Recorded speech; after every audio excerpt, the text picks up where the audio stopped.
अमेठी में हुए double murder का मामला पकड़ रहा तू।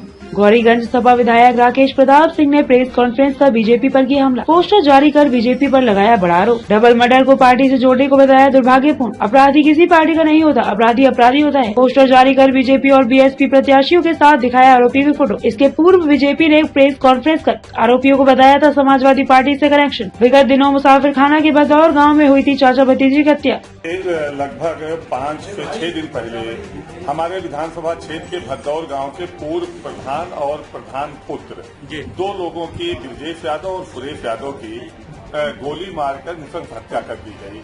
मैंने उस बात को सदन में उठाया और गैर राजनीतिक मुद्दा बताते हुए उसको केवल परिवार पीड़ित की सुरक्षा और उसके लिए सरकार से मदद की गुहार लगाई सदन में। अब उससे भारतीय जनता पार्टी के जिला अध्यक्ष जी को और माननीय जिला पंचायत अध्यक्ष जी को पता नहीं क्या परेशानी हुई कि उन्होंने उसको दलों से जोड़ दिया। किसी के दिल के तकलीफ को न समझते हुए दल से जोड़ देना किसी पीड़ित व्यक्ति की जिसके परिवार में 2-2 हत्या हो, वो कहीं से उचित नहीं था।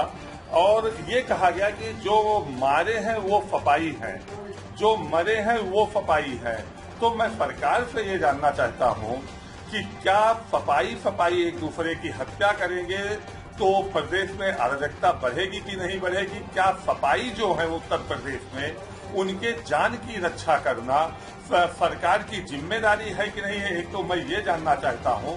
दूसरा, एक फोटो दिखाई गई मीडिया में कि ये फपाई है, तो मैं उस फोटो को दिखाना चाहूंगा कि ना किसी समाजवादी पार्टी के नेता के साथ उसकी फोटो है, ना विधायक के साथ है, ना किसी पदाधिकारी के साथ है। केवल एक होटल पे फोटो लगा के समाजवादी पार्टी के डाल दिया गया और एक कोई बयान दिया गया जिससे लिखा है, उसमें कुछ स्पष्ट नहीं, लेकिन ये कहा गया कि ये समाजवादी पार्टी के कार्यकर्ता है जो हत्याएं की है।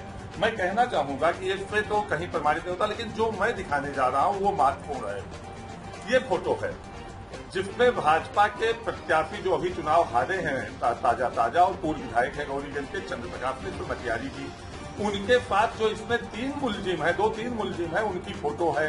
जो मुख्य मुलजिम है, मुख्य अभियुक्त है, उनकी फोटो है। बसपा के प्रत्याशी के साथ श्री राम लखन शुक्ला जी के साथ फोटो है। तो मैं क्या मानूं कि सफाई है कि अपराधी भाजपाई है कि बसपाई है कि आताताई है? मैं केवल इतना कहूंगा कि ये न तो सफाई है, न भाजपाई है, न बसपाई है, केवल आताताई है और समाज के दुश्मन है, समाज की व्यवस्थाओं के दुश्मन है। ये मानवता के दुश्मन है और ये मानवता के हत्यारे हैं।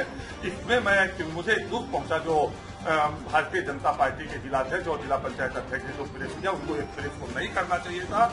और अगर उनको इस प्रेस को करना चाहिए था तो सरकार से ये मांग करनी चाहिए थी कि पीड़ित परिवार को कम से कम 1 करोड़ रुपए की चेक लेके जाना चाहिए था।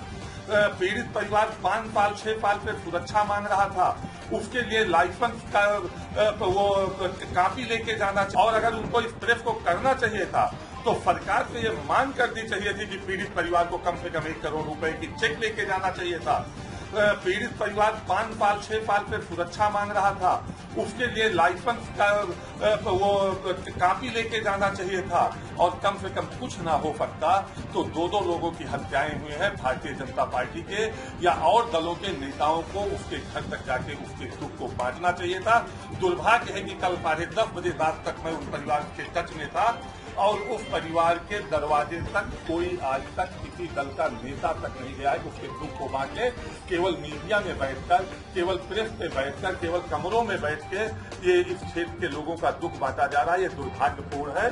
और मैं एक चीज और कहना चाहता हूँ कि मैंने तो सरकार से सदन में ये मांग किया था कि ये रिटायर्ड आईएएस, रिटायर्ड आईपीएस और रिटायर्ड हाईकोर्ट के जज की एक त्रिस्तरीय कमेटी बना के इस पूरे प्रकरण की जांच की जाए कि उसको पूर्व में मांगी गई सुरक्षा क्यों नहीं दी गई है। और उसने जब जिलाधिकारी के पास नीचे से रिपोर्ट लगवाते हुए अपने प्रत्यावेदन को भिजवाया है, अपने आवेदन को भिजवाया है, उसका पूरा रिकॉर्ड है मेरे पास, तो उसको कोई नहीं करेंगे। और कोई मैं सरकार पे ये कौन सी बात है? उससे 2015 में उसके एक हत्या का प्रयास किया गया था, अटैक किया गया था, जो सीने पे उसकी गोली लगी थी सुरेश यादव के। उस समय तो मेरी खुद की सरकार थी, मैंने अपनी सरकार में भी डीएमएफसी से उसकी सुरक्षा की बात की थी। तो किसी के लिए सुरक्षा मांगना, किसी के लिए न्याय मांगना, किसी पीड़ित परिवार की मदद करवाने की बात करना, अगर इस जनपद के नेताओं को ये लग रहा है कि उसको भी दलीय भावना से जोड़ के, दलीय व्यवस्थाओं से जोड़ के पीड़ित परिवार के पीड़ा का मजाक उड़ाया जाए, तो मैं उसकी निंदा करता हूं। और मैं कहूंगा जिला पंचायत अध्यक्ष अमेठी से और जिला अध्यक्ष भाजपा से कि पुनः उस पीड़ित परिवार के पास जाएं, उसकी आर्थिक मदद करें, उसकी सरकार से मदद करवाएं और इस तरह से ओछी राजनीति करने से बचें।